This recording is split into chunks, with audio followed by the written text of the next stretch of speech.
Good morning. This is Faith in Our Hometown, brought to you as a community service and sponsored by Mercy Hospital, Joplin. And now, here's your host, Father Jay Friedel.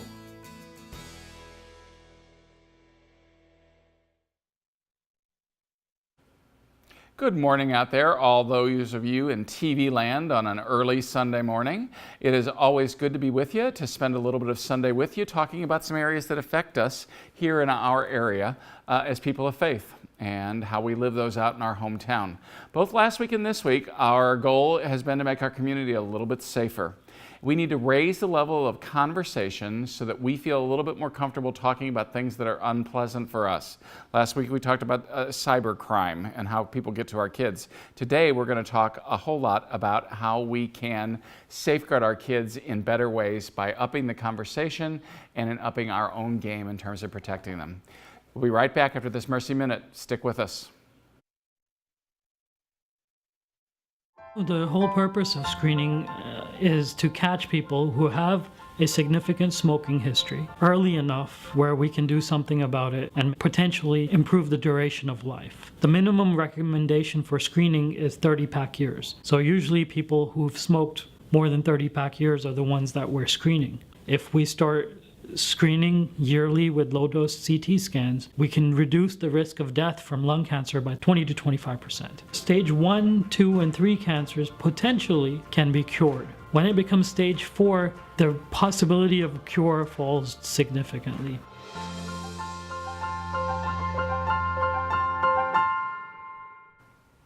Well, again, thank you for joining us for another Sunday morning of Faith in Our Hometown. My guest this morning is Arryn Crawford, and Arryn works at the Children's Center. And so, Arryn, tell us a little bit about yourself, tell us a little bit about what you do at the Children's Center, and tell us what the Children's Center is all about. Thank you, Father Jay, for having me today. Like you said, my name's Arryn Crawford. I work at the Children's Center here in Joplin. I am the Community Outreach and Development Coordinator there at the Children's Center. The Children's Center is a child advocacy center, and that means that we assist in the investigation of child abuse and neglect. We work really closely with community partners like law enforcement, Children's Division, the Juvenile Office, and our prosecuting attorneys to investigate incidences of child abuse. When a report comes in, all those agencies can gather around at the Children's Center so that that child and that family can receive services one time at one place. Right, because sometimes it's difficult. I mean, you know, when a child's been through some kind of a traumatic incident, you don't want to have them relive it more times than they have to. Right. And by all of you doing it together, makes it a lot easier on the child. Yeah. That's right. Before there were child advocacy centers, children may have been interviewed multiple times by multiple people in multiple places, and that is traumatic for kids, and it's problematic for investigations also. So at the Children's Center, we conduct forensic interviews with children. What is that? Say a little bit more about that, because I think that's a big 50-cent word that we get very used to talking about it. But what's a forensic interview? So a forensic interview is a child-friendly, fact-finding interview session.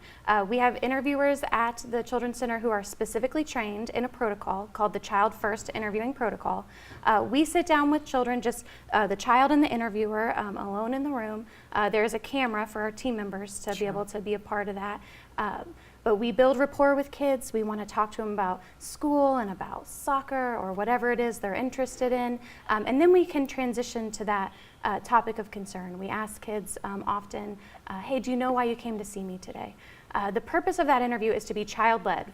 We don't want to introduce any information into the interview. We don't want to lead the child in any particular direction.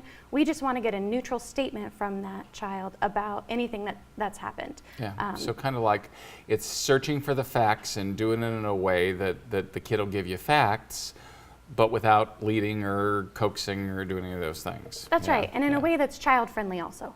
You know, we're not interrogating children. We don't want to do anything to intimidate or frighten them. We just want them to be comfortable enough to share with us the truth about what happened. Yeah, cool. All right, so that's a big thing. So you guys, this is part of what you do, and you're one of those forensic interviewers, specialists, okay? And you work with trying to get the facts so that, say for example, a child's being abused can tell the story and we can make a difference in that kid's life. That's right, and those team members that we work with, our law enforcement and our Children's Division in particular, they watch on a closed circuit television so that they can have that information. Right. And they use that information in their investigation. Cool. So that's the big thing that goes on there at the Children's Center, is that you're that hub where those things occur. You know, I'm always surprised when I find a new organization to interview, because I mean, we've been doing this for like 3 years, and sometimes I feel like I'm running out of Joplin organizations. Or Carthage organizations are the greater thing. So I keep saying that if you are doing a good work out there and you want a little airtime to talk about what's happening, you know, get in touch. Or if any of you have story ideas, please get in touch. But we've been talking about, and a few weeks ago we had, you led a wonderful session, at least I think, you and another one of your colleagues, again, as part of this coalition, I'm sure, but you led a session on how we could make our churches safer. And some of the things that went with that. And so we got a lot of viewers out there this morning. Not all of them are churchgoers, but we got a lot of people out there that want to know how to make their environment safer for their kids, and what can we do to bring that about. So what's your best advice to everybody who's listening today? Well, my first piece of advice is to talk about child abuse. Okay. Child abuse operates in secrecy, and it flourishes in environments where it's not acknowledged and not discussed. And so my first piece of advice is talk with your staff, talk with your church members, talk with your parents about what child abuse is. Reach out to look for training for your staff members. I offer a signs and symptoms mandated reporter training. That training is all about how to look for signs of abuse, how to report abuse to the right authorities, and how to make sure we're keeping kids as safe as we possibly can. So my first recommendation is just to make the topic something that's widely discussed. And regularly talked about. And comfortably talked about. You know, we, of course, because we're all over the news, you know, since the last few months, ripping the scab off again of the fact that child sexual abuse has occurred within the church. I mean, it has, and it's occurred within every church, and I know that. But we hit the news, you know, and when we hit the news, you know, we all feel sick to our stomach and we go through it again. I mean, you know, it's just one of those things. But I keep saying that if we don't keep talking about it, as much as we don't want to talk about it anymore, if we quit talking about it, again, things are going to go underground, and there's the opportunity for those things to fester and to reappear. Mm-hmm. Whereas if we keep talking about it, eventually we hopefully will get the rot, you know, dug out from underneath. And if we can get the rot dug out from underneath, we might have a chance of being a little bit healthier, right, you know, in that way. Right. Perpetrators of child abuse, especially child sexual abuse, are going to be drawn to places and groups and areas where it's not talked about. They need that secrecy to operate. And so what I'm telling people as we are training church members and church leaders is make your church a place that will frighten perpetrators away. Unfortunately, there will probably always be churches who aren't talking about child abuse, right, who especially aren't talking about child sexual abuse. Make sure your church is one that will cause perpetrators to screen themselves out, to step back and say, I'm not safe here, and what I intend to do here will not be kept a secret. Yeah, I'm always, especially when we were a little, several years ago back into this, when we told people that they were going to have to do screening, and they were going to have to do a background check, and they were going to have to do that stuff, some of those people just suddenly disappeared. And I was always been amazed by that, because I was like, oh my gosh, they didn't want to have to go through all that stuff. And we probably did a really good thing by scaring them away in that moment when we said we're going to have to do all these things. We're going to have to go after it. We're going to have to, you know, make sure that we do all these things. And I was, you know, there's some moments when I know unequivocally people disappeared because we told them that we were going to do all that checking, and we were going to be watching every environment that they were working in. That's right. We talk about screening and those background checks in our trainings for churches, and we let people know that on their own they're not enough. They're not enough to protect a church community, but they have that effect that you're talking about. As soon as someone walks in as an employee or as a volunteer, if we say, fill out this form, we'd like to run a background check, they're going to know better than to do that if they know they're going to fail. Right. Most people sexually abusing children now would pass a background check. You know, the most dangerous perpetrators haven't been caught, and so they know that background check is going to be clean. So I think the best screening is to allow people to screen themselves out. To say, you got to sign here, you got to consent to this background check, and if they know they're not going to pass, they're going to disappear, like you said. Well, and the other thing I think that at least I try to stress in our trainings that we do is we all watch each other. We all watch each other. It's just part of the whole thing. We watch our kids, We look for differences and changes in their lives.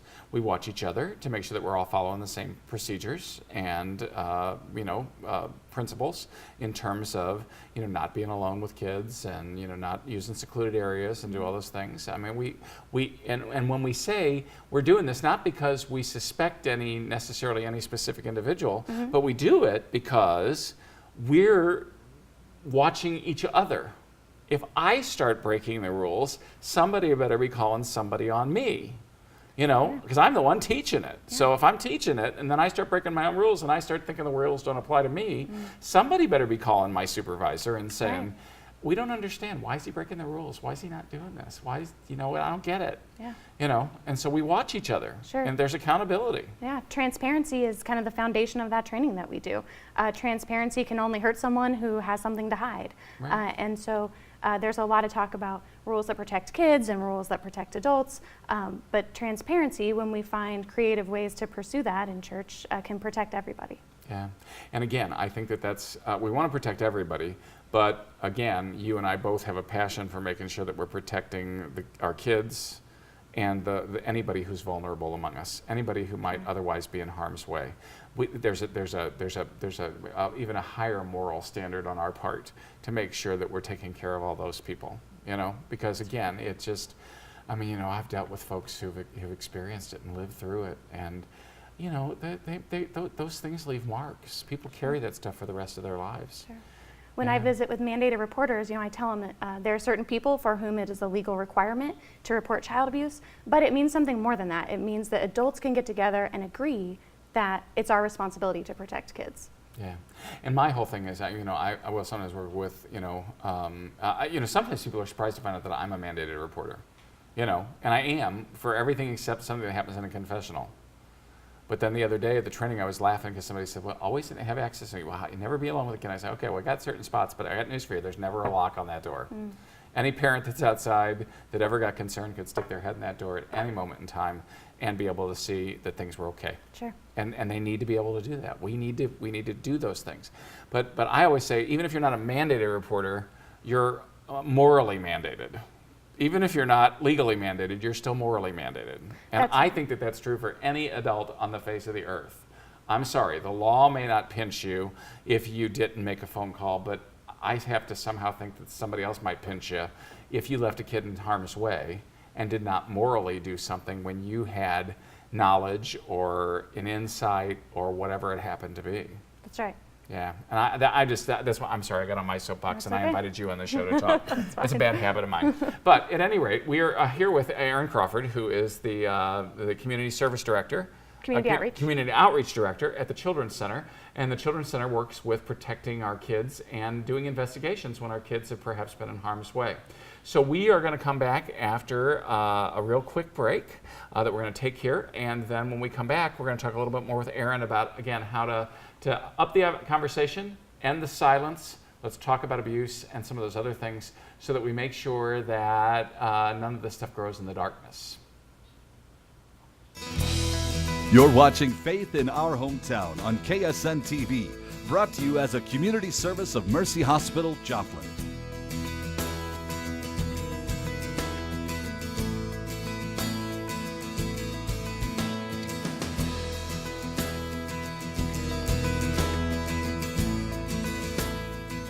Well, again, my guest this morning, Arryn Crawford from the Children's Center, and Arryn, let's talk a little bit about. Let's shift gears a little bit, okay? So we've been talking about in the general way about raising the conversation. Where would you like to go now? Well, one really important message that we had for churches and church leaders at the training we did was about internal investigations.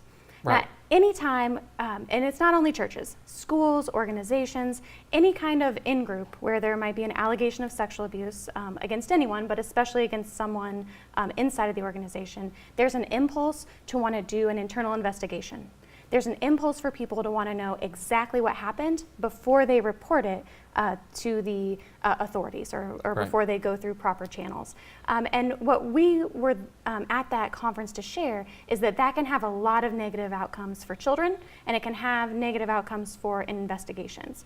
When kids are interviewed or questioned during internal investigations, they're often questioned by people who are very motivated. Sure. And for good reasons, not for any kind of malicious reason. It's just that people want this to have not happened. And so when someone questions a child, when they feel strongly that they want to hear that it didn't happen, the child can sense that. You know, we worry about our kids, but our kids worry about us too.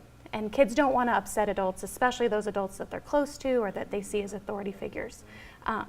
So that can cause children to not share as much as we would like them to. It may even cause them to share something that isn't quite true, which is traumatic for that child going on in the future. If a lot of people have been questioned before, say the police are involved or the children's division, a lot of time that perpetrator has time to clean things up. They have time to get rid of evidence, they have time to tamper with witnesses, and they may even have time to get out of town before an intervention can be had. So we really want to encourage people to call first. To call first, to trust our system. We have a lot of people involved.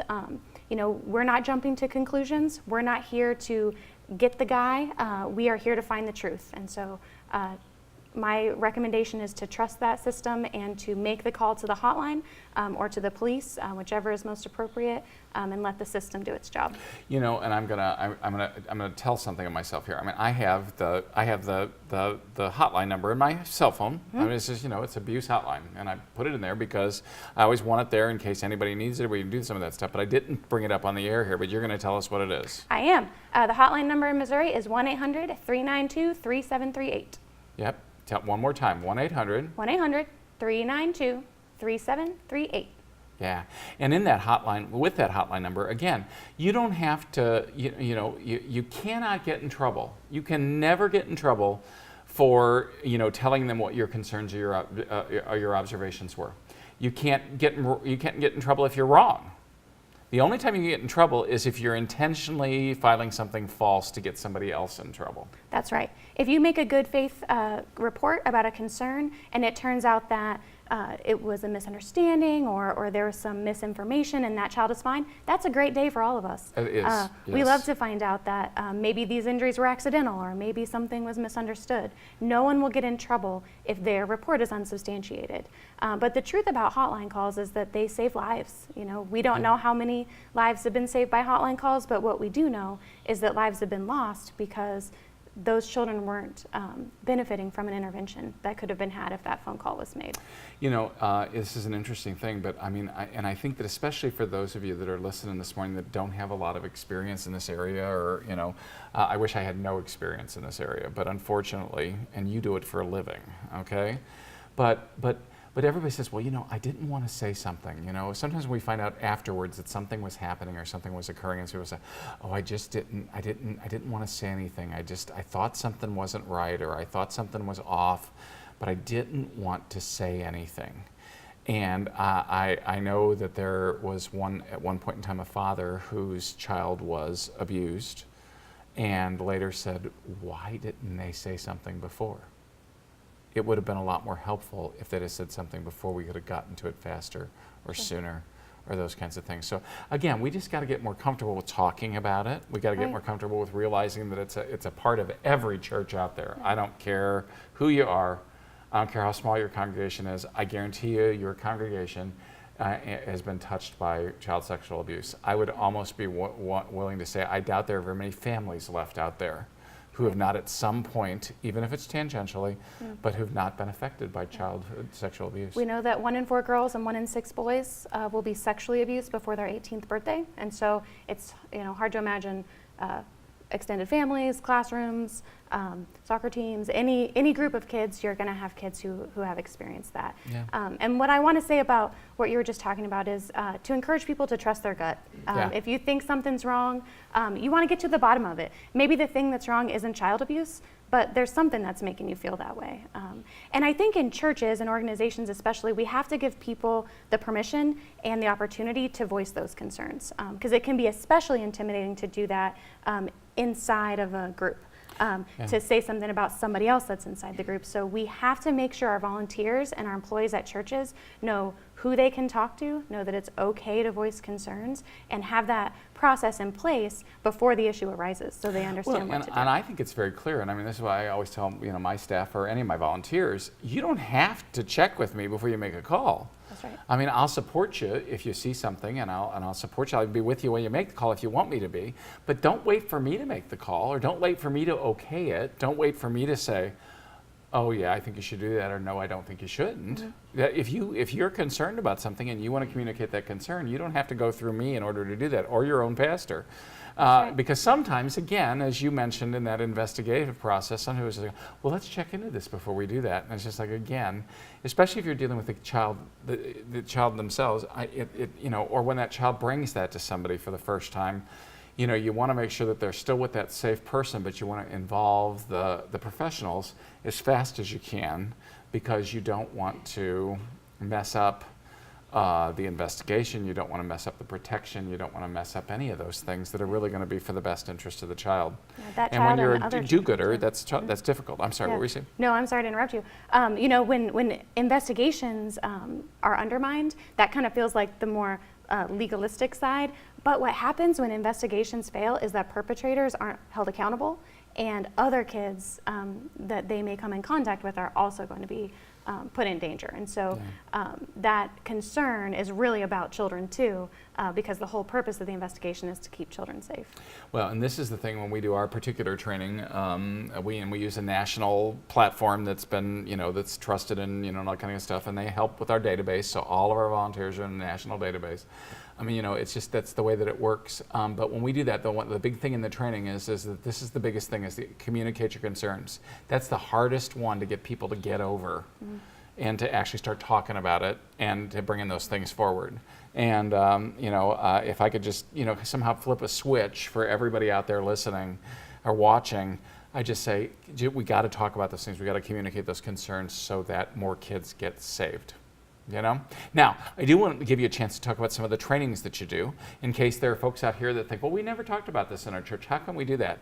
And Arryn has got some great programs that have been designed to do that. So why don't you talk about some of those things, that services that you might be to a women's group or a civic organization or a church, or those kinds of things where you can come in and help people to understand what it is we're talking about.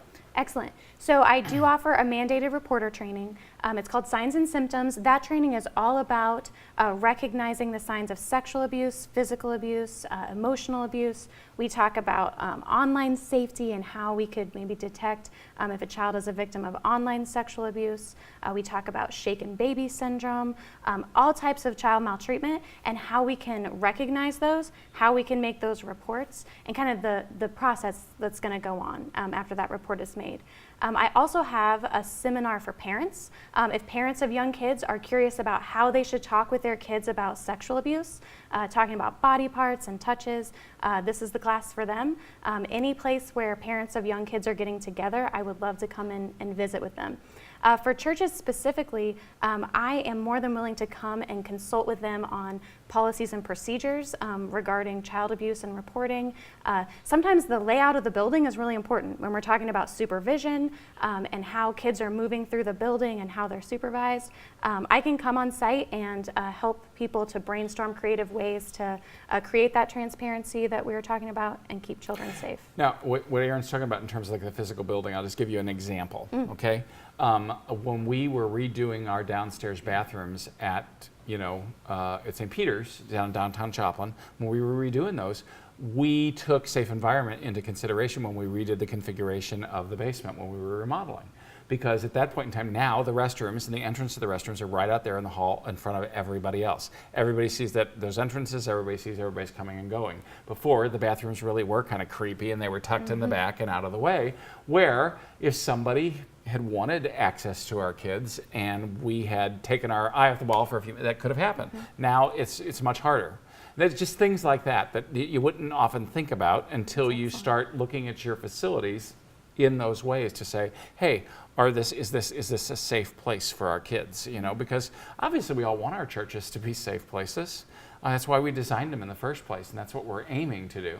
but sometimes people with access will do that. We got about a minute left. What else you want to tell everybody while you got them? Well, I just want to encourage people to reach out to us at the Children's Center. I think that one of the purposes of our training that we've done for churches is to encourage partnership with the whole community. The Children's Center, Rafa House, Life Choices, and the RISE, the Anti-Human Trafficking Coalition, got together to put that on. And one of the reasons for that is we want to send that message that it takes the whole community to protect kids. I hope you do it every year. If you need to get in touch with Arryn or the Children's Center, the number 417-623-2292. It's on your screen there, 417-623-2292. Or if you are computer savvy, www.children's-center, no other punctuation, children's-center.org. We're going to be right back after this Mercy Minute. Don't go away. Thanks for sticking with us this morning. Come back for the wrap-up. The dreaded tagged photo. I married the love of my life in October, and when I got home that night, I saw this. Frankly, this is every obese person's worst nightmare. You have no control, none, over what other people post. And up until that day, I'd been very careful about how I presented myself on social media. In fact, I generally only posted photos like this. What's sad is that I haven't always been like this. Confession, I've been a yo-yo dieter for roughly 10 years. When I met this amazing guy 3 years ago, he didn't care how much I weighed, but he did care about my health. A month after our wedding, I talked to my doctor and my journey began. Here's an honest and usually pretty entertaining look at how I got to bariatric surgery and beyond. Buckle up, check out my blog, Confessions of a Yo-Yo Dieter.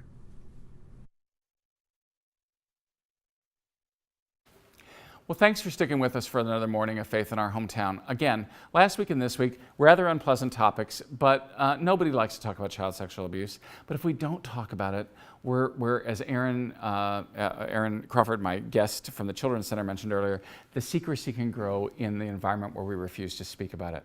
We need to talk to our kids about it. We need to talk to each other about it. We need to make sure that we're making our churches and our organizations and our clubs and all those things opportunities where we are creating and sustaining good safety nets that, are going to protect more children along the way. That's what we're really aiming for. And that's why we keep making these regular topics here at Faith in Our Hometown. We want to make a difference here in our community because we care about each other. It's one of the reasons why we started doing the show in the first place, is because in talking to each other and in sharing our ideas and sharing our expertise, our hometowns, which comprise all of our viewing area, become much better and safer places to be. Let's continue to keep each other in good care. Let's continue to talk to each other. Let's continue to make safe spaces for our kids. And let's continue to remember to hold each other for those of us who do pray in prayer, that we can continue to be the community that we want to be and that we think our God wants us to be. God bless you. Have a great Sunday. Thanks for joining us, and come back again and see us next week on Faith in Our Hometown.